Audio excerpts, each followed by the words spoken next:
Ambasadori i Shqipërisë në NATO Artur Kuko tha sot se Shqipëria do të mbështesë ndërtimin e forcës së sigurisë së Kosovës për të rrogë vërejtjen se tani për tani nuk ka plane konkrete për përfshirjen e ushtarakëve shqiptar në kuadrin e misionit paqërues të KFOR-it. Ambasadori Kuko po qëndron për një vizitë në Prishtinë e para e këtij niveli që nga antarësimi i Shqipërisë në Aleancën Veriatlantike. Nga Prishtina njofton korrespondenti ynë Besim Abazi. Ambasadori i Shqipërisë në NATO Artur Kuko tha sot në Prishtinë se tash për tash Aleanca Veriatlantike nuk është duke diskutuar mundësinë e përfshirjes së ushtarëve shqiptar në kuadër të forcave paqëruese në Kosovë. Ai bëri këto komente që takimeve që zhvilloi me udhëheqës të vendit në vizitën e tij të parë në Kosovë që nga antarësimi i Shqipërisë në NATO. Ditë më parë gjatë një vizite në Tiranë të ministrit të Forcës së Sigurisë së Kosovës Femi Mujota ishte përmendur mundësia e përfshirjes së ushtarëve të Shqipërisë në forcat paqëruese të NATO-s në Kosovë.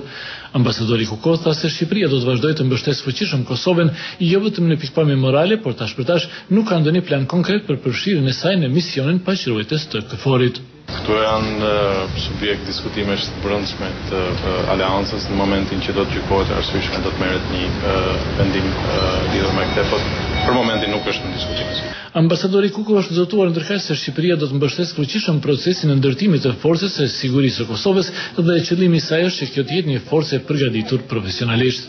Shqipëria do të vazhdojë të japi një ndihmë jo thjesht me mbështetje morale, por edhe një mbështetje materiale. Shqipëria ka kontribuar në mënyrë modeste në fondin e mirëbesimit kushtuar ngritjes së trupave të forcës së sigurisë së Kosovës.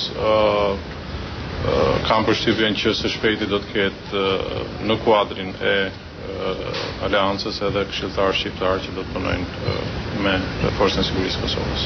Forca e sigurisë do të ketë 2500 pjesëtar aktiv dhe 800 rezervë dhe themelimi i saj është parapar me planin e krye negociatorit ndërkombëtar Martin Ahtisari, në bazë të cilit është shpallur edhe pavarësia e Kosovës.